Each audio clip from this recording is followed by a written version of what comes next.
My name is Pastor Tammy Hyde-Mosher, and I grew up in a Seventh-day Adventist home. My father was a chaplain, and I grew up with a house of stories. I graduated from Burman University in 2018, and I began pastoring about a year after that here in the city of Ottawa. I have a picture of my family. I'm wondering if we could bring that picture up. These are my kids. They are much loved, and my oldest is Nicholas. He's 23. He lives in Montreal. He works as a video game programmer there. Nathaniel is 19 on the far right, and he's going to be going to university this fall. Anya Rose is 16. She's up standing on top of the truck. Ariana is 15. Noah is 14. My three youngest are with PACES.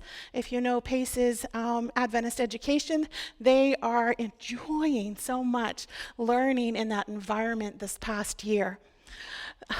We are happy to say that we have actually become members of your church. And so that's why I wanted to introduce them to you, because we haven't traditionally gotten to know you in the way that we normally would. My husband is a general contractor, and I don't have very many pictures of him, but he's an awesome guy.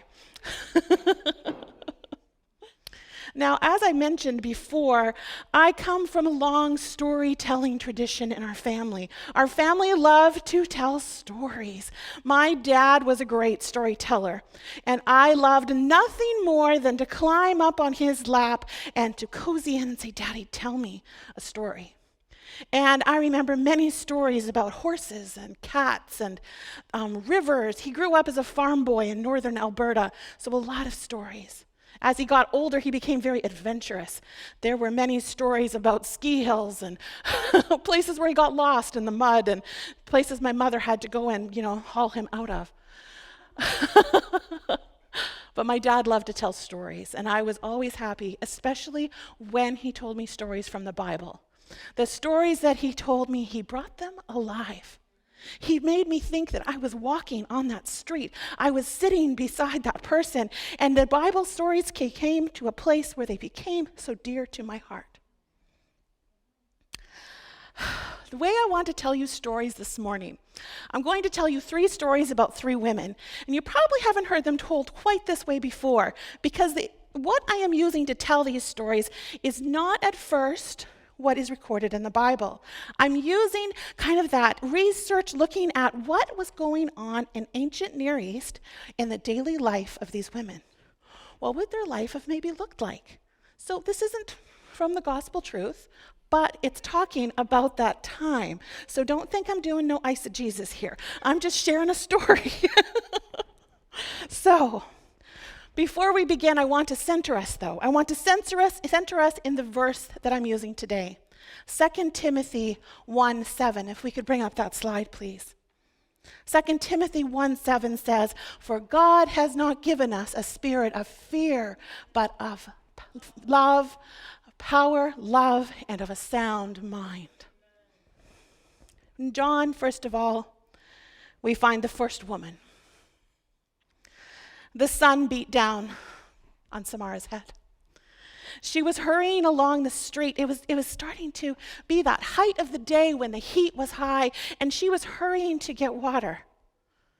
And she hurried along the dusty street, and she heard within the gates of the houses along the streets that she hurried. She heard the sounds of maybe Grandpa snoring or the children being shushed and asked to have an afternoon nap in the heat of the day.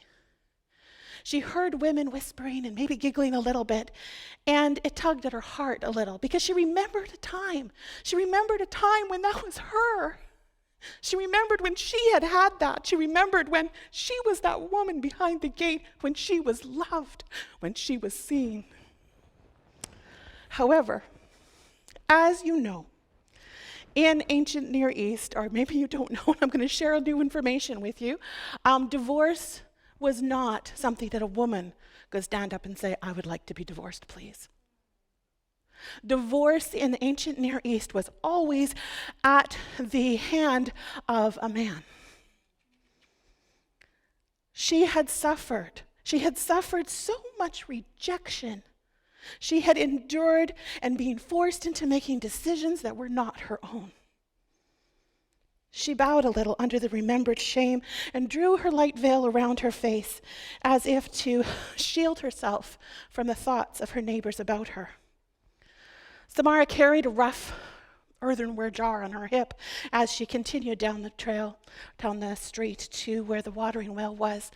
And as she neared, she could hear there wasn't any voices, and she was, oh, good, no one will be there. No one will look at me with pity. No one will look at me with, that shame. Because as this woman, she had always felt unclean, incapable, and unlovable. Every time a man had rejected her, every time a man had divorced her, maybe she had lost some to death, I don't know. We don't know. But when she came to the well that day, she breathed a sigh of relief because she could hear it was completely quiet, that no one was there. Yet as she came closer, she saw there was one person there. There was a man, and she could tell he was Jewish. She could tell he was Jewish because of his beard and because of his robes. She could tell that he was a rabbi. And as she came closer, she thought, oh, if I can just go over to this end of the well and maybe get this. And he sighed, and she noticed his weariness. And he said to her, give me something to drink. And her head whipped up because, whoa, first of all, this was a man speaking to her. He was speaking to this kind of a woman. He was Jewish. She was a Samaritan. He was not the type of man who would talk to a woman like her. For God had not given Tamara, or as you can tell, the Samaritan woman, a spirit of fear.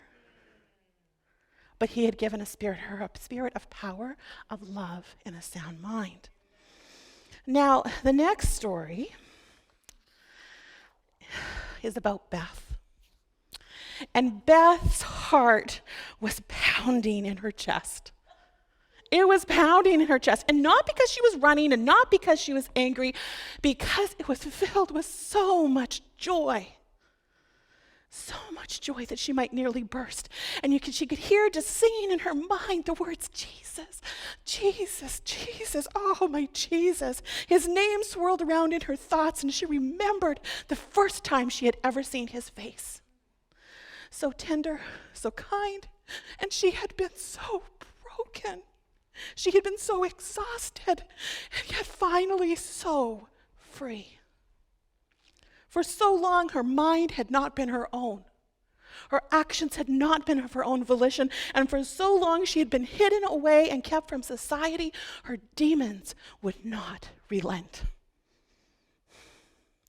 And suddenly, at his word, they went away, and an enormous peace settled over her. Beth had been restored to her family. She now lived in her brother's house. She had a sister with her who adored her. Sometimes gave her, come on, we got to be doing stuff here. But she was restored to her family. How exciting.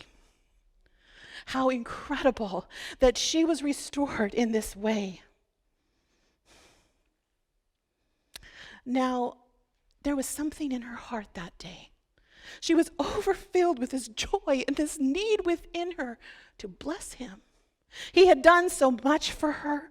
She could not contain it anymore, and she pondered, what could I do? What could I do to just show him in just a small way how much I love him? And so she reached down into this special wooden box, and she pulled out this small earthen container. It was only about a pound. Imagine a pound of butter. And it was sealed around the top with wax.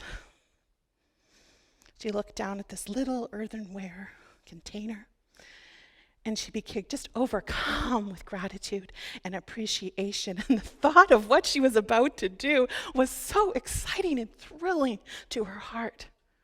And so she rushed towards the courtyard. And she went by the kitchen. She knew her sister would be calling her, but right now that wasn't in the back of her mind. She heard the men had arrived. Jesus was here. Oh, her heart was just pounding in her chest, and she went straight to him. She went straight to him and she bowed before him.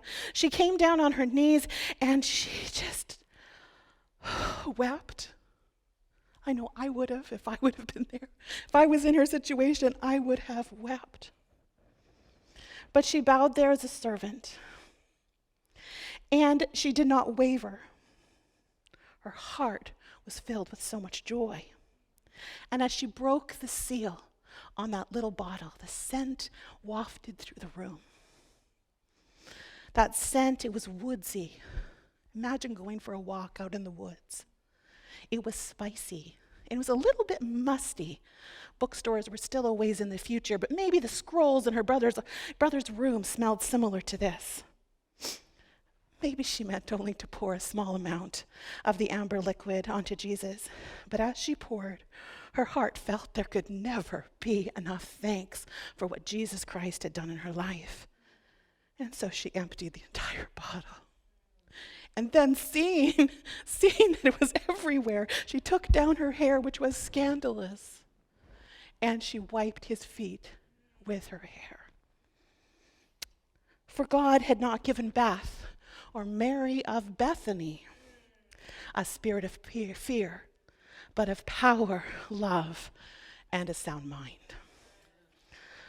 One more story. And this one's from the Old Testament in the book of Joshua. And this is the time of Roman occupation where pagan worship might as well have run naked in the streets. Probably did. There was many sins that happened in this time. Mothers sacrificed their children so that they could have a nice garden that fall. Fathers sold their daughters into prostitution as temple prostitutes. This was common. And the more sexual a man was, the more spiritual he was seen to be. It was a twisted time that broke God's heart. However, in a little inn on the outskirts of town, God was speaking to a certain woman's heart. He was preparing her for a very surprising future that she had never imagined, that she couldn't even in her wildest dreams think could ever come true. Because this beautiful woman had been for so long held in this position of prostitution. They say she owned an inn. They don't really say she's a prostitute. But it is understood that she possibly could have been. Now, all around her, the men that she knew were given over to selfish desires. All around her, they worshipped and sacrificed to pagan gods. But one day, a knock came on the door, and there were two men who had come to the inn. And these men had been sent to spy out the land for God. I think this might have been the first time that she met men who honored God. Men who were not about self-gratification and indulgence, but men of honor and integrity who worshiped a powerful and mighty God. She had heard many stories of how the army of God's people had won victory after victory, and in her life there was only loss after loss.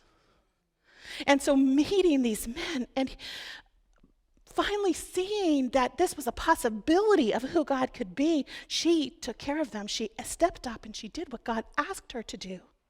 Now she trusted God for the righteousness that she could not produce in her own life. As we read in Joshua 2:9-11, this is Rahab's reply. She says, "I know that the Lord has given you the land, and that the fear of you has fallen upon us, and that all inhabitants of the land melt away before you.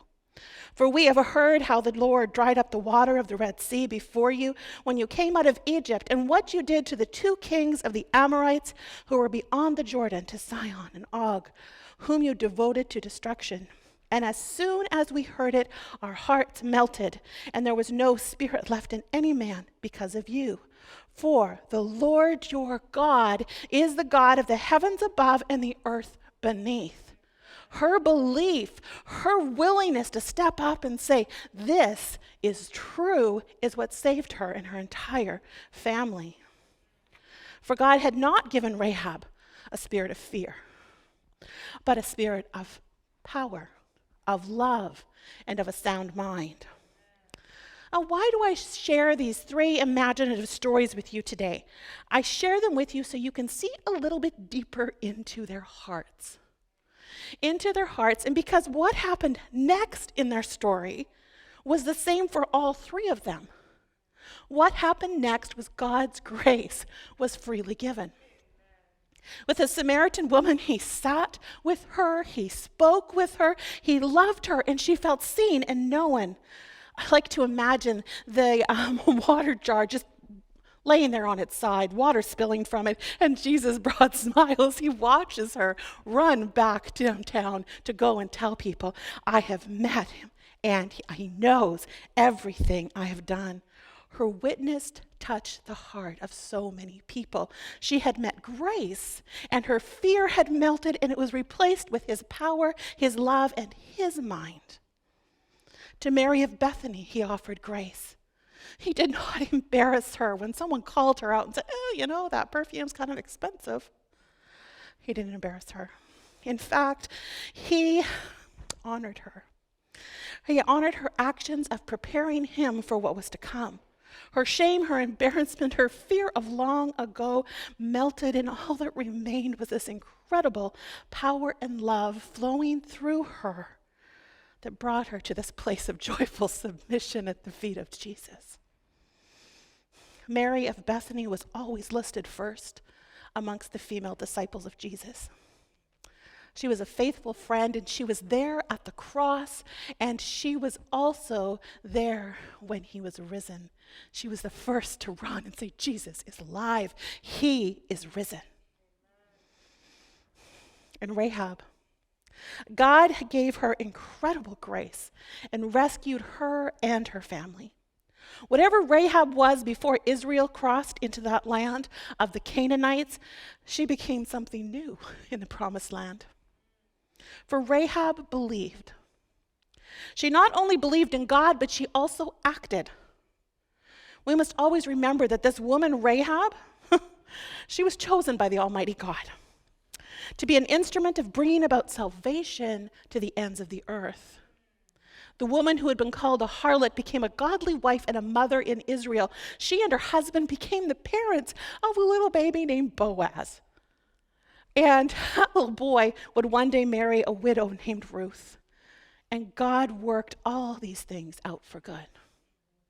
God worked all of these things out. God raised up a harlot to become the great-great-grandmother of King David. How about you? How about you, dear sisters in Christ and brothers? I see you. In what areas of your life do you still live in bondage to fear? And don't be too quick to dismiss this, because Jesus is always speaking to our hearts. There are always things that we can bring before him. We are not perfected yet. And so there are always things that Jesus wants to work on in our hearts, for he has not given you a spirit of fear. He doesn't want you to stay in bondage to fear ever, but he has given you power, love, and a sound mind. And that is like water to a parched soul. A spirit of power. With the 1-year anniversary of COVID approaching, there are many times over this past year where I'm going to wager maybe even you, have felt powerless. That this disease, this loss of income, school closures, work from home orders, lockdowns, elections, etc., has caused us to stop on a dime again and again and readjust our sail. And I pray that you have grabbed onto a verse like this. You're not going overboard. You're a daughter of the King. Grab onto a verse like this, because this is a mighty arrow in your bow. This is a mighty sword against the enemy. Before the weight of each new day approaches, I pray that you will grab a hold of a power verse like the 2 Timothy 1:7, and I promise it will help you when the day starts to overwhelm you. A spirit of love. In many ways, love is the antithesis to fear. We hear love conquers all, love matters, love is.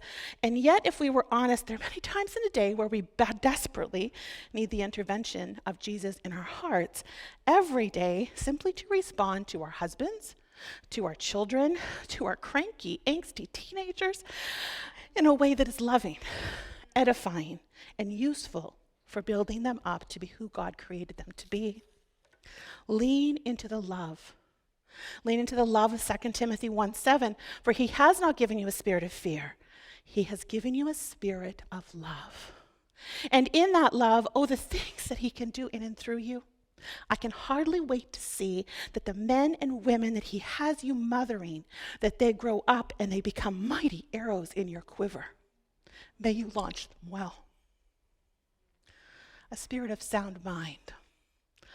Oh, this part. The different translations of the Bible are an interesting read on the meanings of this part of the verse. Words like sound judgment, discipline, self-control, sobriety, calm, and a well-balanced mind. This is speaking to anything in your life that you're still doing too much of. Working, eating, social media, binge watching Netflix, procrastination, gossiping. I could go on. But seriously, friends, I'm not saying these things to shame you. I want to give you that place where you see that you are not in bondage to fear. And God does not want you to stay in fear. Fall to your knees. When I spend too much time working, what am I afraid of? Am I afraid there will not be enough money, or do I no longer remember how to spend time with my children? When I am afraid,